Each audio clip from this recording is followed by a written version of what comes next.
Nous vous le disions en ouverture, l'homme de Dieu, l'homme d'église, Monseigneur Cléda, a également fait une sortie cette semaine. C'est une déclaration. Nous allons d'abord vous donner lecture de cette déclaration. Question d'être au même niveau de compréhension. Déclaration de son Excellence Monseigneur Samuel Cléda sur la proclamation des résultats de l'élection présidentielle du 12 octobre 2025 et les violences post-électorales. Aux prêtres, religieux et religieuses, fidèles laïcs, âmes de bonne volonté. Un cri s'élève dans Rama, une plainte et des pleurs d'amertume. C'est Rachel qui pleure ses fils. Elle refuse d'être consolée car ses fils ne sont plus. L'élection présidentielle du 12 octobre 2025 s'est présentée pour nous, Camerounaises et Camerounais, comme le Cairo, le moment favorable pour écrire une nouvelle page de notre histoire. Le changement, nous avons pour une très large majorité exprimé ces désirs, cette volonté, cette aspiration profonde de notre cœur et de notre âme, par le choix massif du candidat, du leader que nous avons estimé capable de rassasier cette grande faim et d'étancher cette immense soif du peuple camerounais. À travers les élections des uns et des autres, après la proclamation des résultats de l'élection présidentielle du 12 octobre 2025, de nombreux citoyens qui s'attendaient à un avenir meilleur ont eu la ferme conviction que leur choix n'a pas été respecté. Il a été méprisé et pire encore, ignoré. Aujourd'hui, leur déception est immense. Face à cette attitude qui a indigné une majorité écrasante des Camerounais et la communauté internationale, tous les responsables de notre pays sont invités à réfléchir en profondeur sur les conséquences de la situation actuelle. Car la proclamation des résultats du 12 octobre 2025, avec la déception et l'indignation qu'elle a ravivé dans la pensée et le cœur d'un grand nombre de nos compatriotes, a donné lieu à des marches et manifestations à caractère pacifique. Malheureusement, elles ont connu de graves dérives à travers des actes de vandalisme, de pillage, de vol aux conséquences graves sur la vie matérielle et économique de beaucoup de personnes innocentes. Dans les villes comme Douala, Garoua, Maroua, Bertoua, Tchan, ce qui est déplorable et condamnable. En effet, d'une part, des édifices publics, certains établissements commerciaux et des boutiques ont été saccagés, pillés, vidés et d'autres incendiés. Ces actes regrettables et répréhensibles ont plongé leurs propriétaires dans le désarroi et la misère. D'autre part, des violences verbales et physiques, des intimidations ont été exercées sur des populations. Il y a eu de nombreuses arrestations et des assassinats, surtout parmi les jeunes. Et cela se poursuit tout en travaillant sur une autre manière de sauvegarder la sécurité des personnes et des biens. Il est indispensable que ces violences, ces intimidations, ces arrestations et assassinats prennent fin. Le Cameroun ne devrait pas être une terre d'affrontement permanent entre le pouvoir et le peuple après chaque élection présidentielle. La démocratie ne s'accommode pas des coups de canon, des menaces, des arrestations arbitraires et des intimidations des citoyens qui ont une pensée au contraire. On n'organise pas une élection pour tuer les concitoyens. On ne gouverne pas un peuple avec les armes. Aucun gouvernement au monde ne peut gouverner sans le peuple. Il gouverne pour le peuple et il a pour devoir de l'aimer et de répondre à ses aspirations légitimes et profondes, comme le recommande l'apôtre Pierre. Soyez les pasteurs du troupeau de Dieu qui se trouve chez vous. Veillez sur lui, non par contrainte, mais de plein gré, selon Dieu. Non par cupidité, mais par dévouement. Non pas en commandant, en maître à ceux qui vous sont confiés, mais en devenant les modèles du troupeau. Il est temps que nous nous penchions sérieusement sur les origines profondes de ce malaise, de cette colère, de ce ras-le-bol qui pousse les Camerounais à avoir de tels agissements et de trouver des solutions appropriées. Nos compatriotes demandent à être écoutés, que leurs besoins et aspirations profondes soient pris en compte et considérés. Le Cameroun profond crie sa souffrance et sa misère. Les populations ont faim parce qu'elles n'ont pas de travail. Le taux de chômage général général actuel est estimé à 74% et celui de pauvreté au Cameroun en 2024 à environ 37,7%. 10,1 millions de Camerounais vivent avec moins de 1000 francs CFA par jour. Le Cameroun compte plus de 6 millions de citoyens sur les routes de l'exil ou de l'immigration clandestine, confère Centre d'études stratégiques d'Afrique.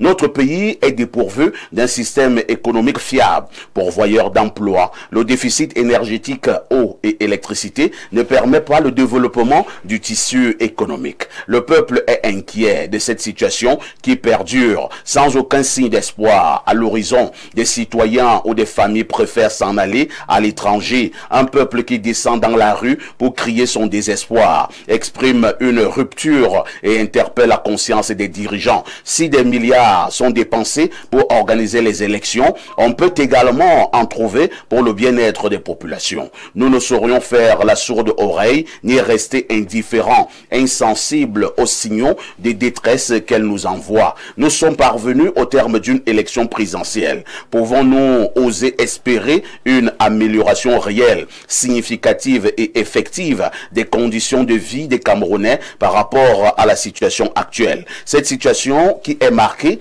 par la malgouvernance, le chômage, l'émigration des jeunes, la sous-scolarisation, le manque d'emploi, le délabrement des routes, le déficit énergétique, les injustices, les inégalités sociales, la corruption, l'exploitation des richesses du pays par une minorité de Camerounais, un luxe insolent de certains, pendant qu'une majorité croupit dans la misère, l'insécurité grandissante, la vie chère, le tribalisme, l'inégale répartition des richesses du pays, l'usage du bien commun à des fins égoïstes.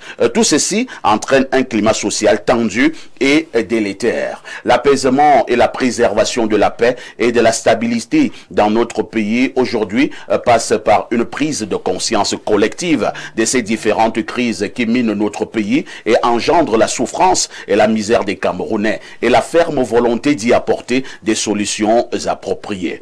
Que l'Esprit Saint éclaire nos dirigeants et le peuple camerounais et que la Vierge Marie, patronne du Cameroun, intercède pour nous. Donné le 1er novembre 2025 en la solennité de la Toussaint. C'est signé Samuel Cléda, archevêque de Douala. Valère Bessala, Monseigneur Cléda, a encore parlé. Il peint le Cameroun presque en noir.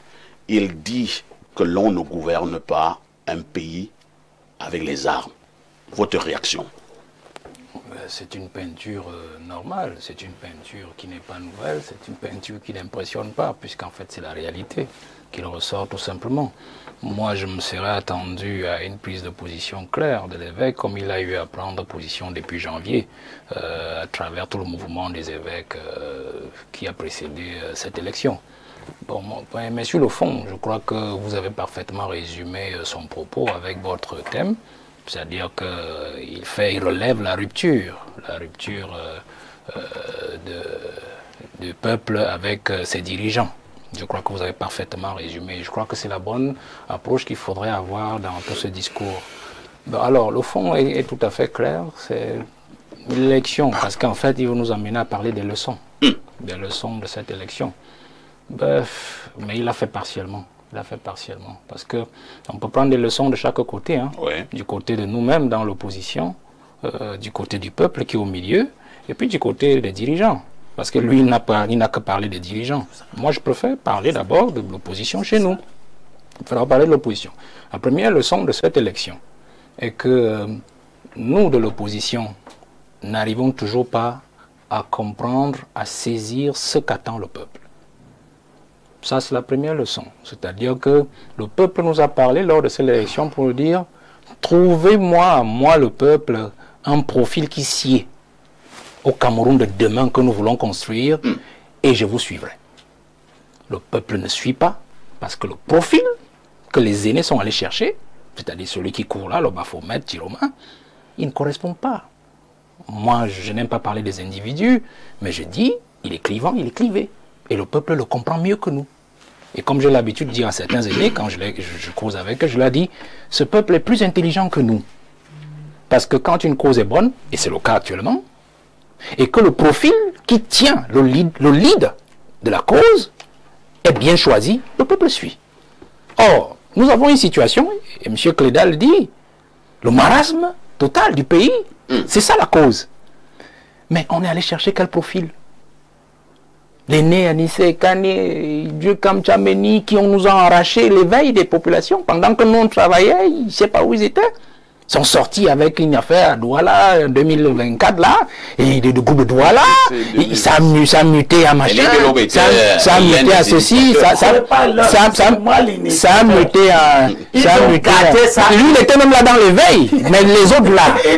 Et puis ils sont sortis avec l'histoire de UP, quoi là, Union pour le changement. Ils ont viré chez Bello, ils sont allés virer chez leur vieil ami de 92. Vous voyez, le peuple nous sanctionne.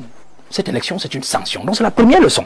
Le peuple nous dit, vous ne comprenez pas mes attentes, vous ne comprenez pas mon langage, je ne marche pas. La preuve, c'est que les villes mortes, ça ne donnera rien, puisqu'ils ne sont même pas préparés. La deuxième leçon, je vais citer 2 ou 3 hein, par catégorie, le peuple, au niveau de l'opposition, c'est notre humilité. Nous manquons d'humilité. J'ai posé à plusieurs années, plusieurs fois, je leur ai dit, qu'est-ce que ça vous coûte de dire, par exemple, à un autre de la jeune génération, on te soutient.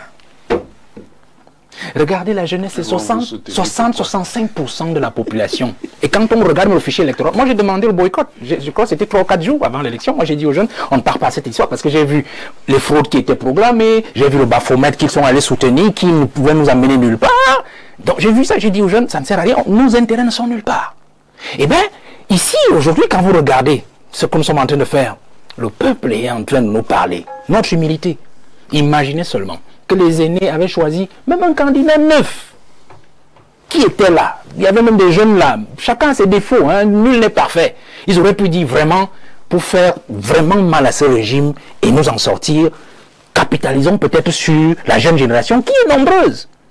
Il trouvait un candidat. On voyait l'aîné Limbi, Djokam et les autres soutenir un seul candidat, plus jeune que ça n'est l'unité là, de reconnaître que, voilà, ça pouvait suivre. Parce que quand vous regardez 8 millions d'électeurs, on dit on a voté auprès de près de 4 500 000.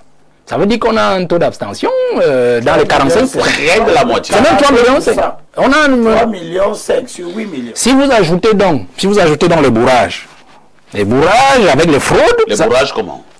Les fraudes, parce que c'est une élection, vraiment c'est un faux débat. C'est une élection qui a été sérieusement fraudée comme toutes les autres. Vous allez vous retrouver même peut-être à un taux d'abstention peut-être de plus de 50%. C'est-à-dire, on a voté pour les gens. C'est-à-dire qu'on a signé à gauche, à droite, et ainsi de suite. Donc, vous allez vous rendre compte que le peuple n'est pas sorti pour voter. Et dans ce peuple-là, il y a la majorité qui est jeune. Il y a la majorité qui est jeune. Donc, il y a ce manque d'humilité de notre part. Et les méthodes, acceptez aussi dans l'humilité que d'autres peuvent vous apporter un grand amour dans les méthodes que vous avez déjà, dans l'expérience que vous avez. 1992, c'est une très belle expérience où on a mis à mal, ils ont mis à mal le pouvoir. Vous comprenez? 2018 aussi était une bonne expérience.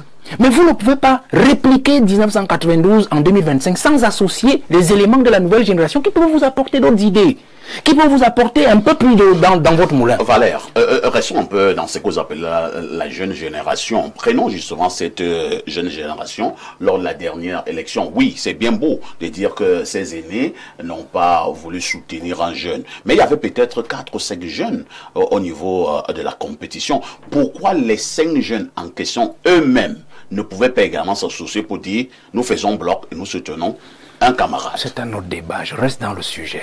On aura une autre occasion pour ça. Alors, c'est pour faire comprendre on ne peut pas répliquer, même les jeunes, on ne peut pas d'accord entre vous. On ne peut pas répliquer 92 en 2025 et ne pas intégrer les éléments de la nouvelle génération qui peuvent apporter de nouvelles idées pour améliorer 92. Vous comprenez? On ne peut pas répliquer 2018 en 2025, c'est-à-dire le hold-up, et ne pas intégrer les autres acteurs de l'opposition qui parfois ont plus d'introduction dans le système, ont appris encore davantage sur le terrain et qui peuvent vous montrer comment on peut faire pour descendre l'affaire. Vous comprenez? C'est ça que je suis en train de dire d'humilité. Maintenant, au niveau du peuple, parce que la leçon du peuple ici est tout à fait simple. Le peuple est en train de nous parler tout simplement. Le peuple est ingrat aussi. Parce que c'est ça l'élection de 2025, le 12 octobre. Le peuple nous a montré son ingratitude. Au-delà de la leçon qu'il nous donne à nous, mais l'ingratitude, pourquoi? Des gens ont travaillé quand même. Il y a des gens qu'on a vus sur le terrain pendant 7 années, puisque nous parlons d'un mandat. J'ai vu, moi je ne voudrais pas qu'on mette Maurice Kamto encore dans cette affaire, vous comprenez? Nous autres on a éliminé, moi je n'ai pas été éliminé, je ne parle pas de moi, ce que j'ai subi vraiment ça ne sert à rien. Mais lui on a vu comment devant le Conseil constitutionnel l'a charcuté sauvagement. Ah bon? Je ne voudrais pas qu'on le mette au même niveau que M. Tiroma, vous comprenez? Moi je suis d'accord qu'on peut faire son chemin de Damas. Mais Tiroma n'a pas fait son chemin de Damas. Et je n'aime pas parler des individus. Mais M. Kamto... Vous condamnez Tiroma et vous soutenez Kamto. Je ne le soutiens pas. Je précise qu'il a quand même fait son chemin de Damas. C'est-à-dire que même si il a servi avec ces gens, ce qui n'est pas empêché, parce qu'un poste de ministre, ce n'est pas un poste de Paul Biya. C'est un poste au service du peuple camerounais. C'est Paul Biya qui nomme. Non, le Cameroun ne lui appartient pas, monsieur. Ça veut dire que quand on vous appelle, ce n'est pas Paul Biya qui a envoyé Kamto à l'école. Si Kamto accepte un poste ministériel, c'est parce qu'il sent qu'il peut apporter quelque chose, non pas à Paul Biya, mais au service du peuple. Tu peux aller à l'école sans être ministre. Donc je dis ceci. C'est quelqu'un qui vous nomme ministre. Je vous ai déjà tout dit. Le poste de ministre n'appartient pas à un individu. Qui nomme? Et même, ce n'est pas... Oh, vraiment, monsieur Pafa, ici, je vous c'est plus intelligent que cela. Alors, je voudrais dire que monsieur Kamto a fait son chemin de Damas. Il a fait son chemin de Damas en quoi? Au moins c'est cette année. On l'a vu se battre.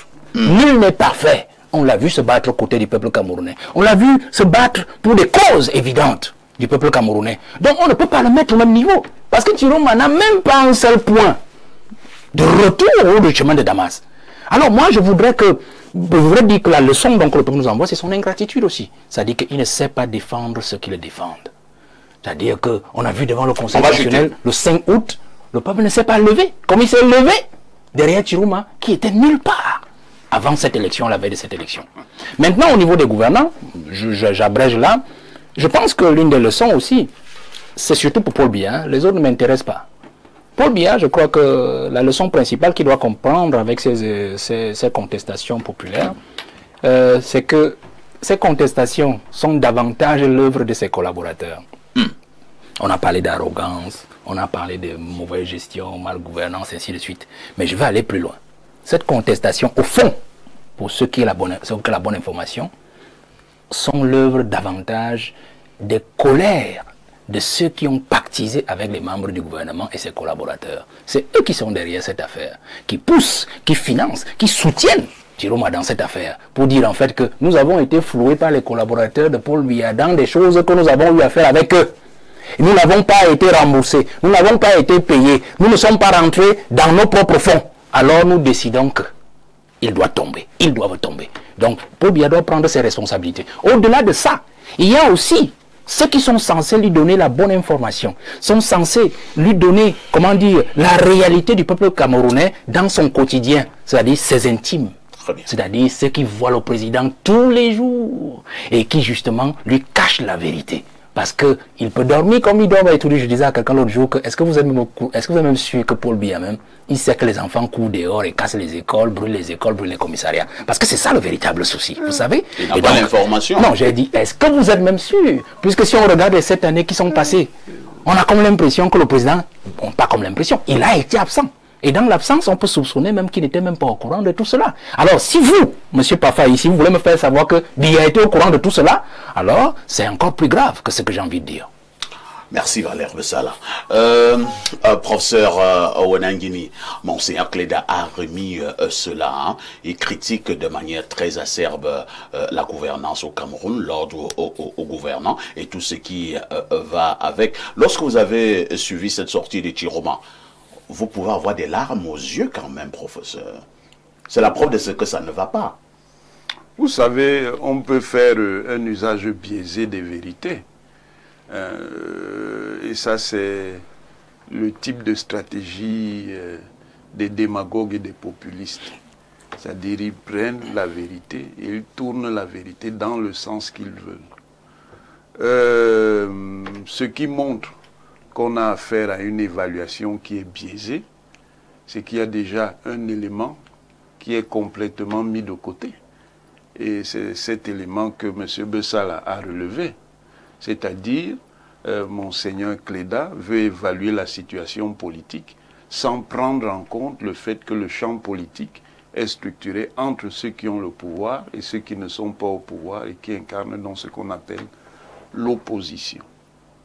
Ensuite, quand il évoque le peuple, encore une fois, cette figure du peuple, oui, c'est une belle figure rhétorique, mais dans la réalité, le peuple est toujours composé, c'est-à-dire que le peuple est lui-même divers. Ce peuple-là n'a pas nécessairement les mêmes intérêts, n'a pas les mêmes valeurs, n'a pas les mêmes identités, ainsi de suite. Et puis, par ailleurs, on fait des lectures qui ne vont pas dans les mécanismes réels des choses. Monsieur Aïssi, qui que ce soit qui sera président du Cameroun, ce n'est pas ça qui va changer la dynamique structurelle du système. La dynamique structurelle du système, il y a quelque chose qui est important. Et c'est ça qui est au cœur des malaises que vous pouvez voir. Ce n'est pas spécifique au Cameroun, mais le Cameroun y est. C'est que nous sommes dans une société qui connaît des transformations sociales. Mais cette société, en raison de la manière dont elle est inscrite dans le système mondial, dans le système international, est bloquée du point de vue du développement. Or, pour que justement ce malaise puisse être résolu, il faut débloquer. Malheureusement, on ne débloquera pas avec le type d'institutions qu'on a. C'est-à-dire les institutions qui nous ont été imposées là ne correspondent pas à la réalité de notre société. Si les institutions nous ont été imposées, pourquoi nous ne changeons pas ces institutions? Mais il y a des rapports de force, monsieur. Jusqu'à quand? Il y a des rapports de force internationaux. On vous met président demain, monsieur Aïssi, toutes vos belles paroles là, vous allez les avaler. Vous connaissez quand même un pays qui s'appelle Burkina Faso? Le Burkina Faso a fait quoi? Avec Traoré. Et Traoré a fait quoi d'extraordinaire? Mais les réformes profondes. Bon, ces réformes profondes ont modifié. Mais qu'est-ce qu'on vous fait pour Cameroun? Attendez, les rapports de force sont modifiés. Le Burkina Faso est sorti de sa condition économique. Il est sorti de ses problèmes économiques. Il est sorti de ses contradictions. Il est sorti des contraintes qu'on lui impose. Au moins, il a arraché son indépendance. Ça, c'est ce que vous dites. C'est ce que vous dites. Même dans cette logique où vous parlez de cette expérience où on essaie de rechercher l'autonomie, vous voyez que les pays de l'AES n'ont pas encore franchi, par exemple, le point d'avoir les mécanismes d'une monnaie propre. Vous pensez que c'est parce qu'ils ne veulent pas? Mais c'est parce qu'il y a des contraintes fortes. Donc, il faut faire les choses avec lucidité.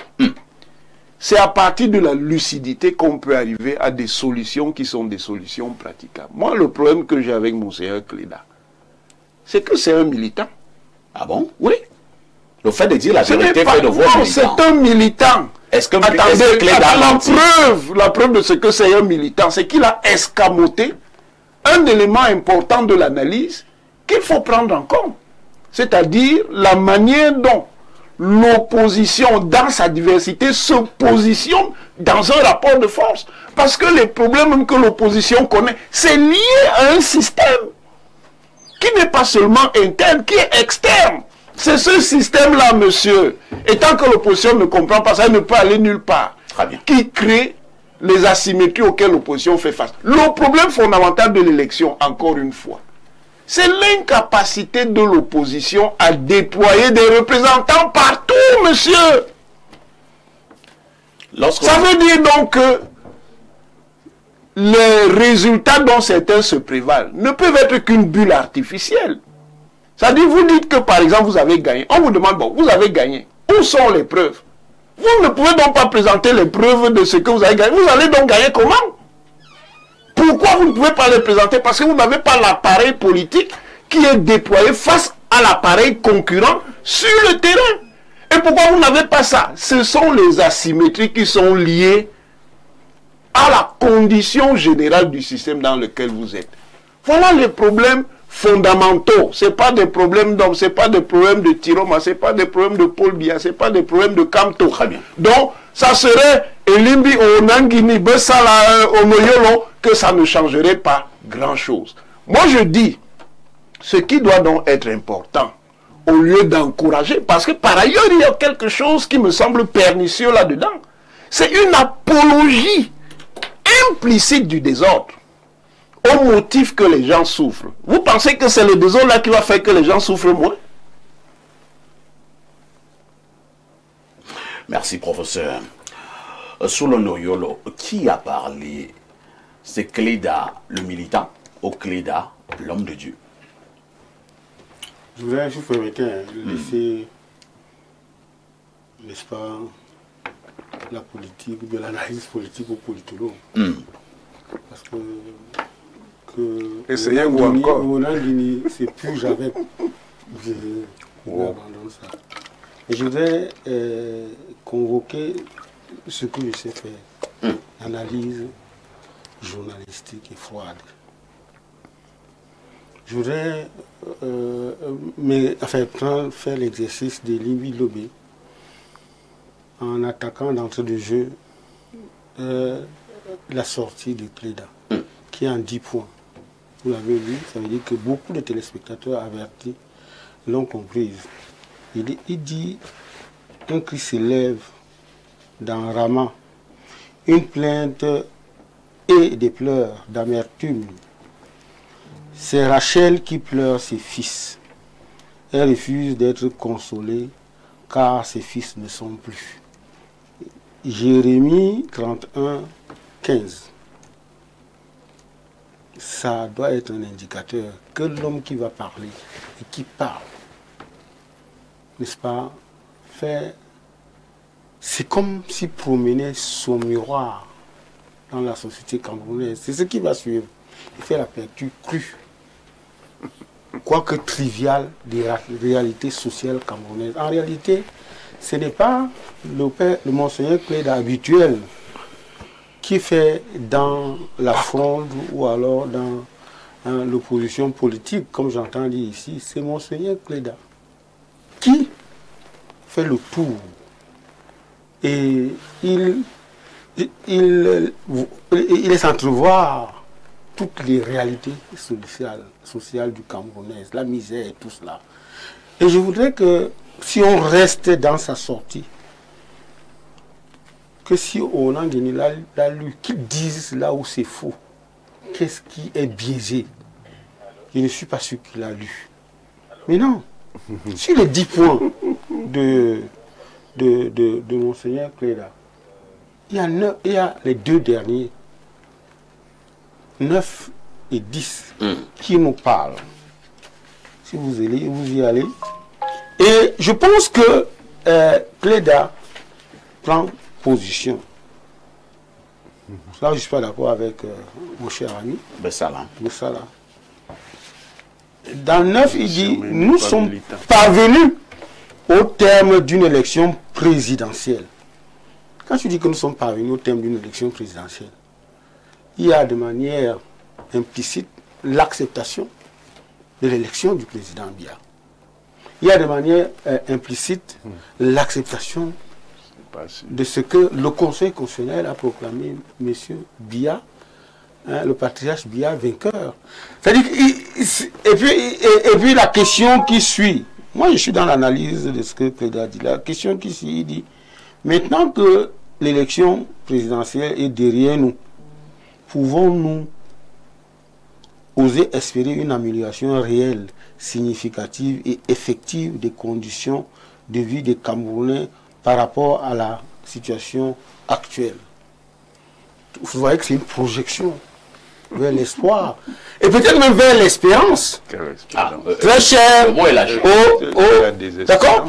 Et quand vous continuez, je pense que monseigneur Cléda, n'est-ce pas, condamne la gouvernance du Cameroun qui a un problème de cohérence et de logique. La gouvernance du Cameroun a un problème du respect des normes et des règles communes. Il faut y voir cela.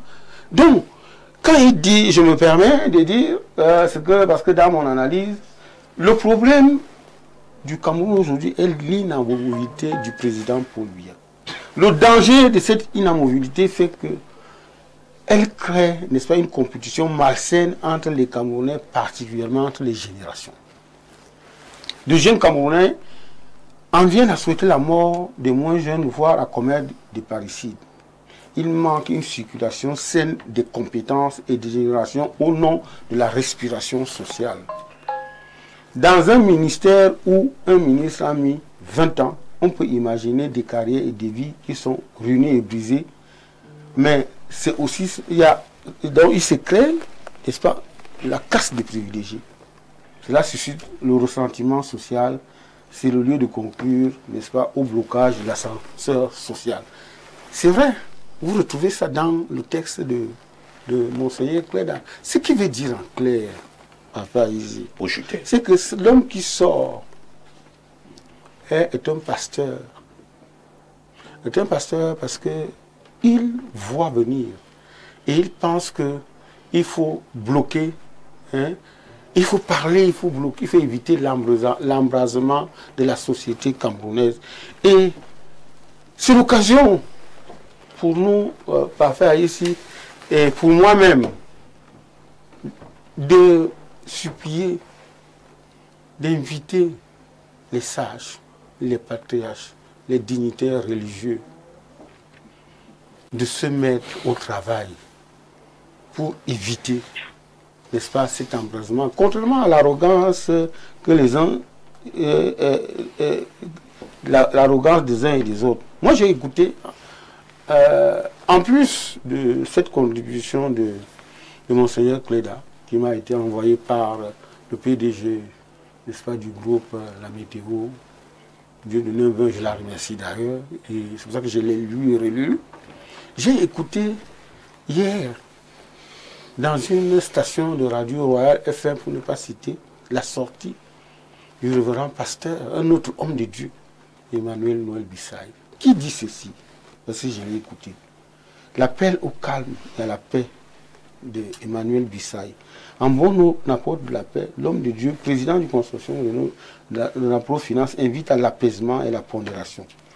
Emmanuel Bissaï invite les acteurs politiques à se parler, à œuvrer pour plus de tolérance, de citoyenneté, de patriotisme pour pacifier le pays, éviter le chaos et un environnement chrysogène qui risque s'enloser.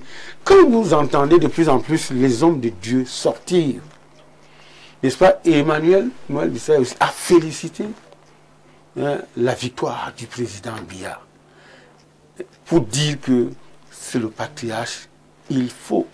Le moment n'est pas venu de faire n'importe quoi. Et je voudrais revenir au point 10, c'est là où je vais chuter, de la sortie de Monseigneur Cléda.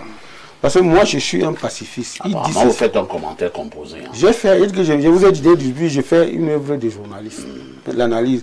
Vous êtes journaliste comme moi. Et donc, je suis essentiellement de ce qui passe que l'élection est passée. Éviter que le pays s'embrase. Regarde, projetons-nous. Parce qu'en ce moment-ci, sauf à vouloir les meurtres et les machins, on ne peut plus contraindre le Conseil constitutionnel à se dire Monsieur Biya est élu président de la République, il faut s'y faire, il faut le prendre comme ça. Maintenant, voici le point 10. Il est très intéressant. L'apaisement et la préservation de la paix et de la stabilité dans notre pays aujourd'hui passe par une prise de conscience collective de ces différentes crises qui minent notre pays et engendrent la souffrance et la misère des Camerounais et la ferme volonté d'y apporter des solutions appropriées. Il dit encore, pour que je finisse complètement, il dit que l'Esprit Saint éclaire nos dirigeants et le peuple camerounais et que la Vierge Marie, patronne du Cameroun, intercède pour nous. Vous êtes un spécialiste d'exégèse biblique? Non, je lis. Vous êtes spécialiste d'exégèse biblique? Arrêtez ça, arrêtez la fanfaronnade. Êtes-vous spécialiste d'exégèse biblique? Quand je suis sérieux, j'aime pas comme on coupe. Et arrêtez la fanfaronnade. Je vous ai laissé parler, contrairement je lis. Êtes-vous spécialiste d'exégèse? Professeur, permettez à Soulé de chuter. Monsieur Parfait ici. Allez-y, vous avez... Mais pas exégète qui veut, mais dans cette deuxième partie, n'est-ce pas, je ne fais pas de commentaires. Je chute en lisant. C'est ce que vous faites. Vous faites précisément le commentaire. Ce que je viens de lire est la 10e partie, le 10e point de mon commentaire. Vous l'avez, monsieur Parfait, ici. Vous faites le commentaire. Vous l'avez, le 10e point. Donc ce n'est pas un commentaire. C'est un commentaire, monsieur. Mon Dieu. C'est un commentaire. Monsieur Parfait, ici, s'il vous plaît.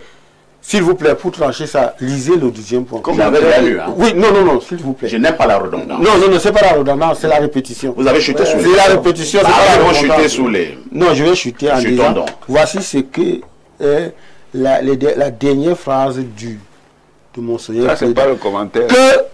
Que l'Esprit Saint éclaire nos dirigeants et le peuple camerounais et que la Vierge Marie, patronne de Dieu, intercède pour nous. Patronne du Cameroun. Patronne du Cameroun, intercède pour nous. Je n'ai pas fait de commentaire. C'est Donc, un je voudrais commentaire, qu'on retienne une chose. Un commentaire. Que Monseigneur Cléda est d'accord avec nous. Que les élections, en réalité, à la démocratie occidentale ne peuvent pas changer le Cameroun. D'accord? Donc, et les élections au Cameroun, bien en Afrique d'ailleurs, subsaharienne, sont coûteuses et elles n'impactent pas sur le progrès social. Peut-être qu'il faut trouver autre chose. Et quand j'ai dit ça, j'ai dit à Ona que je ne vois pas l'homme politique ici. Très bien. Je ne vois pas l'opposant politique ici. Mais si vous n'avez mal lu, ou si votre intelligence a été affectée, alors vous avez une araignée derrière la tête, c'est votre problème. Je ne suis pas très sûr que vous comprenez encore français. Bien sûr. D'accord? Allez-y. Allez vous faire avoir ailleurs, monsieur. On se calme, hein? Non, qu'il arrête de me perturber. Soyez courtois. Qu'il arrête de... C'est quoi courtoisie? On va passer à un enseignant d'université qui perturbe, qui manque de structuration, qui manque d'esprit, de cohérence et de synthèse. On va passer la parole à Elimbi Lobé. Il faut arrêter ça au Longini. Et Elimbi Lobé, en quoi cette longue correspondance de Monseigneur Cléda peut aider le Cameroun en ce moment? En rien. Ah bon? Non, elle n'aide pas, dans la mesure où il dit ce qui est connu. Il dit que le pays est mal gouverné, etc., etc. Et il fait une exhortation à l'endroit du régime qui sort vainqueur de ces élections. Et il espère que ce régime prendra de nouvelles dispositions. Et dénonce également les assassinats. Oui, qui sont le fait. Tiroma parle de plus de 100 morts. Oui, mais c'est Tiroma qui a déclenché les forces de l'Apocalypse. Le pouvoir n'a demandé à personne d'aller casser les magasins. Est-ce qu'on gouverne avec les armes? On peut gouverner avec les armes. Si les gens font le désordre, vous voulez quoi? Si les gens font le désordre, on fait comment? Si vous déchaînez les forces du banditisme, parce que tous ceux qui cassent vont dans les banques, qu'est-ce qu'ils font? Ils font du braquage. Volent dans les maisons, volent dans Ceux les magasins. Des gaz, qui cassent les magasins de congèles, etc. Mais si nous volons le poisson, c'est parce que nous avons faim. Oui, bon, ça c'est la lecture de mon Cléda, à laquelle je n'adhère pas. Le fait d'avoir faim ne légitime pas le vol. Et le vol n'est pas une activité politique. Donc vous ne pouvez pas dire que les gens volent parce que c'est encore les fausses théories du bon les professeurs. Si nous avions à manger, si tous les Camerounais avaient à manger, est-ce qu'on pouvait encore aller voler du poisson à Congel-Cam? Si tous les Camerounais avaient à manger, cela ne résoudrait pas les problèmes politiques. En Libye, tout le monde avait à manger, l'argent coulait à profusion, on entretenait tout le monde, on payait l'école de tout le monde avait tout. Ça n'a pas empêché que des forces extérieures instrumentalisent une partie de cette population. Vous dites bien les forces extérieures. Ouais, laisse-moi parler. Vous dites bien les forces extérieures. Et alors, il n'y a pas de forces extérieures. Là, il ne perturbe pas. Non, tout à l'heure, il perturbe ma parole. Alors. Je suis encerclé par deux vieux renards, dont qui dit qu'il est mon ami, mais qui passe le temps à harceler un vieux lion fatigué. On a Guinée qui ne fait que me cogner. Ce que je veux dire, c'est que je suis entièrement d'accord que Cléda parle. Quand Cléda a commencé à parler ici, alors que les Iréaques de ce régime s'efforçaient de mettre en place la candidature de M. Paul Biya, Cléda parlait. Et il a été attaqué. Et j'étais de ceux qui l'ont défendu. Et je rappelle de nouveau à tous ceux que la parole de Cléda peut déranger. Est-ce que vous l'avez lu? La Bible... Vous ne l'avez pas lu? Laisse-le parler. Non, mais il faut arrêter un peu cette... Il n'a pas lu. Elle a suivi. Et quand il lisait la Bible. Non, je n'ai même pas lu. Il n'avait pas écouté. Que ce soit lui ou on a dit, ils n'ont pas lu la sortie de Cléda. Et c'est un peu méchant, à la limite même... Sur les respects et les Mélobé. Non, mais attendez, ils n'ont pas lu. Allez-y, les Mélobé. Comment vous pouvez commenter que ce jour n'a pas lu? Il n'a pas lu. Allez-y, les Mélobé. Merci. Moi, je l'ai lu, ça c'est vous. Vous les permettez-nous d'avoir un bon débat. La Bible nous dit, et Monseigneur Cléda sera content que je lise ça dans Hébreu, chapitre 12, verset 25. Et ça s'adresse aux Camerounais. Veillez à ne pas repousser celui qui parle. C'est valable pour Cléda, c'est valable pour moi-même. Quand les gens disent des choses qui ne vous plaisent pas, ne les repoussez pas. Cléda parle, ce qu'il dit ne plaira pas au régime. Mais l'exercice de Cléda ne nous fait pas avancer. Parce que ce que Cléda recherche, c'est la bonne gouvernance. Pour qu'il n'y ait pas de faim, qu'il n'y ait pas de enfants aillent dans de bonnes écoles. C'est même pas sûr. Or, pour qu'il y ait cette bonne gouvernance, il faut qu'il y ait une opposition capable de renverser le régime démocratiquement. Et ce que Bessal a dit tout à l'heure, convoque la part de responsabilité de l'opposition. Et vous savez qu'on appelle l'opposant des opposants. Parce qu'on ne veut pas entendre ce qu'on dit. Le même texte, si je le lis chez Louis II, il dit ça autrement. Louis II qui est un catholique, il dit, gardez-vous de refuser d'entendre celui qui parle. Nous venons de perdre l'élection la plus facile à gagner. C'est elle que nous venons de perdre là. Je ne suis pas sûr qu'en 2032, lorsque le régime, avec tous ses moyens, aura un candidat autre, il nous sera plus facile, avec les comportements que nous avons maintenant, de gagner l'élection. Nous sommes une opposition où les gens veulent organiser de façon systématique le dérèglement cognitif, c'est-à-dire le mensonge. Vous allez chuter. C'est-à-dire que des gens qui, pris individuellement, n'ont aucun moyen pour battre le régime, des gens qui, de par leur production politique, les résultats obtenus, n'ont aucun moyen de battre le régime, c'est eux qui veulent prendre les devants. Ils ont tous refusé l'idée d'une coalition. Voilà donc les résultats. Tous ceux qui ont refusé l'idée de coalition, tous mis ensemble. J'enlève Tiroma. Parce que quand nous sommes en train de chercher à mettre en place une coalition, Tiroma n'a même pas laissé entendre qu'il sera un jour candidat. Donc il n'était pas dans la prise en compte de la logique d'une candidature de coalition de large consensus.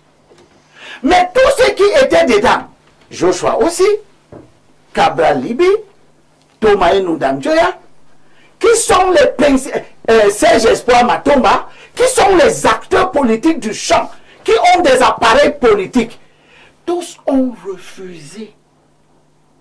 Tous. Chacun à sa manière, de sa façon de faire, a esquivé l'idée de venir s'asseoir pour que éventuellement on lui dise recule pour que l'autre avance. Très bien. Tous là, les 4 que je viens de citer ou les 5, ils ont eu à peine 500 000 voix. Tous. Ils représentent à peine 8,7% des suffrages. Les suffrages valablement exprimés. Bessala, tu as pris la parole, tu as parlé. Je me demande s'ils t'écouteront dans la perspective des législatives qui arrivent. Parce que ceux que tu accuses, les soi-disant aînés, Anissé et Kane, qui ont travaillé à empêcher qu'on se mette dans un consensus et qui sont partis fabriquer que quelque chose qu'ils appellent candidature de consensus, qui n'avait le consensus de personne, parce que le consensus dont tu parles, si je ne me trompe pas, c'est le même dont je parle, qui est que les autres candidats aillent soutenir un. Or, M. Issa Chiroma, candidature de consensus de M. Anissé Ekane et Djekan Tchamedi, n'est soutenu par aucun candidat. Donc, il n'était pas un candidat de consensus. Vu donc comme cela, ils vont te dire que ce candidat, leur candidat qu'ils ont fabriqué à la dernière minute, sorti du chapeau de la corruption, il a eu 35%. C'est ce qu'ils vont te dire. Ils ne vont pas te dire, et ils ne vont pas accepter de voir dans les 35% de Issa Chiroma, en réalité, le produit du mensonge. Parce que les gens qui ont élu Issa Chiroma à 35% pensaient que c'était un candidat de consensus. C'est pour cela qu'ils lui ont donné des votes. Expliquez-moi, je regarde, pour que les gens de ma ville, de ma région me regardent. Vous avez déjà vu Issa Chiroma au littoral? Vous avez déjà vu Issa Chiroma, son parti n'a jamais présenté de candidature au littoral. D'où vient-il qu'on me fasse croire qu'en toute connaissance de cause, vous vous êtes levé pour donner la majorité des voix du littoral à Issa Chiroma, que vous ne connaissez pas, dont vous êtes devenu un peuple qui est capable de lire des inconnus? C'est de ça qu'il est question. Parce que je veux parler au peuple du Nord. Monsieur Issa Chiroma est régulièrement candidat. C'est le seul, peut-être tu ne le sais pas. C'est le seul ministre dans le régime de Biya qui allait aux élections. Il n'y en a pas deux. Il a été aux élections législatives et municipales de 2007. Aux législatives dans la circonscription de la Benue-Ouest. Au municipal à Garoua 1er. Il n'a jamais gagné. En 2013, même chose, il n'a jamais gagné. En 2020, même chose, il n'a jamais gagné. Donc vous qui connaissez Issa Chiroma, qui est votre enfant au Nord, qui avez refusé systématiquement de l'élire, subitement, parce qu'il est sorti du régime, et comme les Soulés sont partisans de l'oubli, de l'effacement de la mémoire, vous avez effacé tous les péchés de Issa Chiroma pour croire qu'il est le porteur de vos aspirations au changement, tel que le enseignant Cléda représente. On veut nous faire croire que nous sommes un peuple qu'on peut balancer à gauche, à droite, en haut, en bas, comme bon il semble aux ceux qui sont les tenants des intérêts du moment. Je suis dans l'opposition. Issa Chiroma n'appellera personne dans la rue. Et personne n'ira dans la rue pour Issa Chiroma. Merci. Repartons au niveau de notre messagerie. C'est un message du plus 49, c'est l'Allemagne. Bonjour Perfecto et à ton panel. Monseigneur Cléda s'insurge du fait que certains ministres perdurent à leur poste et par ricochet sacrifient la carrière de certains de leurs collaborateurs. Ma question est, prière de demander à ton panel s'il peut nous renseigner combien de prélats ont gravi le grade d'évêque depuis que Monseigneur Cléda est sous la direction. Merci. C'est Renard de Munich. Un autre message, prenons ce message qui nous vient du plus 33, c'est la France. Monsieur Parfait a ici lisé l'analyse de Monsieur de Villepin. C'est ici en France. Quel messie au Cameroun fera mieux? Bon. D'accord. Allons au 241, c'est un message du Gabon. Bonjour, Monsieur Parfait, ici. Je vous souhaite une bonne émission. Je voudrais avoir des nouvelles, vraiment parler, nous, du sujet inscrit à l'ordre du jour. Un autre message ce dimanche. Soulé sur votre plateau, seul et Limbilobé, Wenangini et Valère Bessala ont des plaidoiries avec des arguments construits et logistiques, sauf votre respect. Vous êtes ignorant et hors sujet. Vous parlez de peuple spectateur, les fumeurs de chanvre. Vous avez vu des étudiants ou des travailleurs ou des jeunes cultivés dehors. Vous parlez de quel peuple souverain? Monsieur Soulé, votre journalisme, non. Nous sautons. Non, il récolte ce qu'il sème. Il dit que moi je ne suis pas structuré. On lui rappelle donc depuis les maintenant que lui-même n'est pas structuré. Je repars plus 49, c'est un autre message de l'Allemagne. Lui qui parle, comment il fait pour savoir que ceux qui descendent classe et tout là, il n'y a pas les étudiants. Bonjour, Il n'y a pas, comment il fait? Lui qui est là-bas perché en Europe, il fait quoi? Tu es là-bas dans le Non, je dis. Tu as vu le peuple où moi j'étais à Douala, 5 millions d'habitants. Je n'ai pas vu le peuple. Bonjour, il ne comprend rien. Toi, tu ne comprends pas plus que lui. Bonjour, parfait. Ici dit à Monseigneur Cléda de parler de la Bible. Et s'il veut vraiment lutter contre la pauvreté, qu'il laisse tout le monde entrer à l'université catholique, parce qu'au moment où je vous parle, l'université catholique n'est pas donnée à tout le monde. Un autre message, monsieur Elimbi Lobé, toi Elimbi qui crois avoir la vérité infuse, qui est essentiellement Sawa, peux-tu accepter un non-Sawa du littoral dans votre clan? Si oui, à n'importe quel prix? Mais moi, je veux que chaque communauté ait sa place et que personne ne prenne la place d'une autre communauté. Le littoral est la seule région au Cameroun où les ressortissants d'autres communautés viennent prendre les places aménagées, réservées au littoral, gérer les ressources publiques du littoral. Et s'il y a une chose que je demande à Bia, comme je l'ai fait l'autre jour sur l'émission de Jean-Jacques le Grand Soir, c'est de réorganiser les choses pour que les enfants du littoral s'occupent du littoral et que personne ne vienne plus au littoral sous aucun prétexte pour prendre les places des littoraliens. On dira que ça c'est un discours de tribalisme. Il faut te dire, mais c'est ça le changement que moi j'appelle. S'il te plaît, dis à Elimbi Lobé de fermer sa bouche. Lui et Owanangini, Soulé a tout à fait raison, parce que eux, ils n'aiment pas la vérité. C'est pour cela qu'ils crient comme ça. C'est Latifa depuis Garoua. Un autre message. Elle veut que le pouvoir entre au nord. Bonjour à tout le panel. Je voulais faire des interventions, mais il a fallu que j'écoute M. Bessala pour me laisser bouche bée. C'est toujours passionnant et excitant de l'entendre développer ces arguments qui sont d'ailleurs pertinents. Comme d'habitude, c'est Ben depuis Garoua. Bonjour Perfecto, s'il te plaît. On a lu ce message. Hein? Bon après-midi à monsieur le Poutine de la modération et ainsi qu'à votre riche panel. À mon humble avis, une fois de plus, je constate que beaucoup de leaders travaillent à éloigner une certaine opinion très loin des réalités dans certains leaders politiques que certains médias. La réalité voudrait qu'on aide le peuple camerounais à rechercher des véritables solutions à leurs problèmes qui ne résident pas dans le gouvernement, mais plutôt dans la recherche d'un meilleur être en démontrant le système de rapport de force actuel pour construire un système qui garantit un rapport de bien-être, de justice, de sécurité et des gouvernés et des gouvernants, seul gage de développement et de paix durable. Nous marquons une autre touche pause.